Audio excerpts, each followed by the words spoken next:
boa tarde. Estamos aqui de novo no canal Família e seus Desafios e hoje nós vamos falar sobre pós-divórcio. O que fazer com os filhos nesse pós-divórcio? E hoje a gente tem um outro vídeo no canal sobre isso, eu vou deixar o card para você aqui ou aqui. E você assiste, que é muito importante também. Hoje eu quero focar em 5 aspectos que você não deve fazer no pós-divórcio com seus filhos, ok? Primeiro aspecto, você não deve, de forma nenhuma, não explicar para o seu filho o que está acontecendo.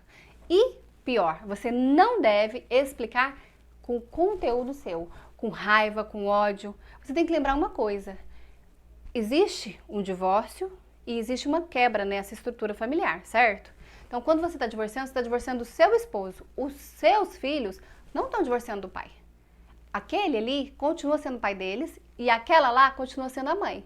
Então, o divórcio é vivido como uma perda para o casal e para os filhos. Mas essa perda, ela se passa completamente diferente. Ela não tem comparação. Correto? Então, seu filho está passando por um momento de luto, de elaboração disso, né? De que esse casamento está sendo desfeito, de que essa família está sendo desfeita de uma forma completamente diferente da sua. Tem muito casal que está separando e explica para os filhos, olha, a gente está brigando, isso vai ser melhor para nós. Talvez para o casal sim, mas a criança ou o adolescente não percebe esse melhor. Para ela não vai ser melhor em nada. Ela não percebe isso ainda, ok? Então, não fale com seu filho com o conteúdo de raiva, de ódio. Você não faz bem para o seu filho você contaminar o papel de pai e de mãe dele. Ele pode ter sido um péssimo marido, uma péssima esposa, mas ele pode ser um bom pai e uma boa mãe. Tem muitos pais e mães que melhoram depois que divorciam. Acordam para isso, né? Que se escondem atrás daquela história. Eu já atendi muitas vezes, né, famílias que os pais chegam cansados em casa e não dão muita confiança para os filhos.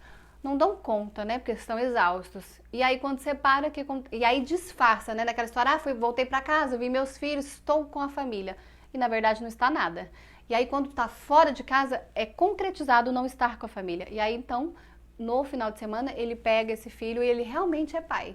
Ou a mãe, acontece isso também, né? É mãe de verdade, porque durante a semana inteira não viu o filho. Então, você precisa explicar para o seu filho sem o seu conteúdo, mesmo quando houve uma traição. Porque às vezes quando há traição, você fala aquele traste, me traiu, né? Ou aquela... Se você fizer isso, saiba que você vai estar contaminando emocionalmente seu filho de uma forma muito ruim e isso interfere completamente no como ele vai ver a visão de casamento, a visão de esposo, de esposa do seu filho fica prejudicada, ok? Então, o melhor jeito de você preservar o seu filho é dizer sim, aconteceu, se tiver exposto à traição, seu pai me traiu ou sua mãe me traiu e não é possível mais continuar esse casamento, mas ele continua sendo seu pai, continua sendo sua mãe e nós vamos seguir, certo? Sem conteúdo de raiva e de ódio. Lembra disso. Segundo aspecto, você não deve fazer o seu filho de garoto de recado ou garota de recado, né? Eles não são garotos de recados. Acontece muito isso, do casal simplesmente não se falar mais porque quando fala briga, então fica mandando recado pelo filho. Ó, você avisa lá o seu pai isso, isso e isso. Você avisa lá a sua mãe que eu vou te buscar na porta tal hora. Você nunca tá lá nessa hora. É pra você descer nessa hora. A criança está no meio dessa bagunça, você só está prejudicando emocionalmente seu filho. Você não acabou de explicar para ele que separou, que vocês estavam brigando e que o melhor para vocês seria separar porque brigava demais, mas aí vocês acabaram de separar e não parou de brigar. Que melhor que é esse? Certo? Aciona, fala por WhatsApp, fala por e-mail, aciona outra pessoa como a avó dos meninos, mas não põe os meninos no meio disso tudo, ok? Isso não faz bem para os seus filhos. O segundo aspecto é você deixar o seu filho se expressar emocionalmente. Porque quando separa, esse vídeo de hoje é para um casal que separou e não lida bem um com o outro. Porque os que lidam bem vão dar conta de resolver isso tudo, não é verdade? Mas aqueles que não lidam bem, prejudicam os filhos. E essas são 5 coisas que nós no consultório vemos demais e realmente não se deve fazer. Então, quando eu falo expressar, é quando você proíbe o seu filho de demonstrar sentimento pelo pai, pela mãe, quando acaba a relação e está muito ferido, principalmente nas traições, ou não, quando está só realmente emocionalmente ferido, o filho chega da casa ou do pai ou da mãe e fala, nossa, lá foi ótimo, e a mãe já fica brava, então lá é melhor que aqui. Você não deixa o seu filho expressar, ele não pode expressar que gostou ou que está gostando de um presente ou que gostou de alguma coisa do outro, né? Não faça isso. Você está ensinando seu filho que ele não tem que contar para você o que ele sente. E outra, você está ensinando ele que ele tem que bloquear o que ele sente. Depois, lá na frente, quando ele te esconder ou quando ele não te demonstrar sentimentos, você vai achar ruim e você não vai lembrar que você ensinou isso para ele. De uma forma indireta, mas ensinou, ok? Então deixa, é doído, mas entenda, quanto melhor seu filho se relacionar com o pai dele ou quando melhor relacionar com a mãe, melhor emocionalmente seu filho vai estar pronto para casar e não dar errado como o seu casamento deu, ok? Terceiro aspecto, não permita a inversão de papéis. Muitos casamentos terminam, ou o pai ou a mãe ficam com depressão, né? Ficam com momentos de crise, e esse filho é que tem que preocupar. Que tem que se preocupar se ele fala ou não fala isso para a mãe, se ele fala ou não fala para o pai, né? Se ele conta ou não conta, ou às vezes a depressão é tão forte que o filho passa a cuidar do pai e da mãe. Então não permita essa inversão de papéis também. Seu filho não é responsável por você, mesmo que ele já seja adolescente. Ele está numa fase de vida e você é pai e mãe, você é a estrutura, né? Então, se você não está dando conta, que você busque ajuda profissional ou que você busque alguém da sua família para te ajudar, mas que você não ponha essa responsabilidade no seu filho, ok? E então, o último aspecto é quando você vai namorar.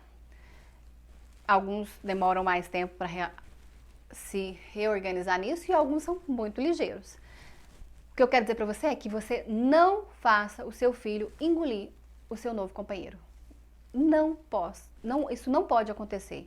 Isso acontece muito quando acontece a traição e o cônjuge que traiu fica com essa pessoa.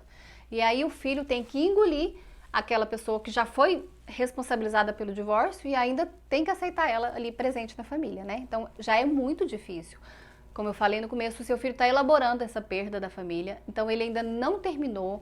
A família para ele é uma coisa, o casamento é outra, né? Vocês terminou um casamento e às vezes o casamento estava tão ruim que foi aliviante separar.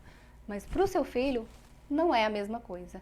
Então dá esse prazo para ele. Se você conhecer uma nova pessoa legal, você pode até compartilhar com ele, mas não apresenta de cara. Sente primeiro que essa relação vai permanecer, vai para frente, aí depois você apresenta e depois você traz essa pessoa para dentro de casa. Não faça isso de uma forma rápida. Dê o tempo para o seu filho. Se você quer dar certo com essa pessoa, né, e quer que a família fique novamente unida, que os seus filhos aceitem o seu companheiro, se você fizer dessa forma, as chances são maiores. Se você vier atropelando tudo, a tendência é dos seus filhos rejeitar esse companheiro. Qual que é o prazo disso? Muito complicado, né? Mas eu diria que no mínimo 6 meses. Antes de 6 meses, você apresentar alguém para o seu filho, para a sua filha, é extremamente precipitado, ok? Essas são as dicas do vídeo de hoje. Se você tem alguma dúvida, quer que eu aborde mais algum tema, coloca aqui embaixo nos comentários, ok? Que a gente vai estar falando. Se você não quer falar nos comentários, manda um e-mail para nós, que também nós vamos estar abordando. Um abraço, até o próximo vídeo.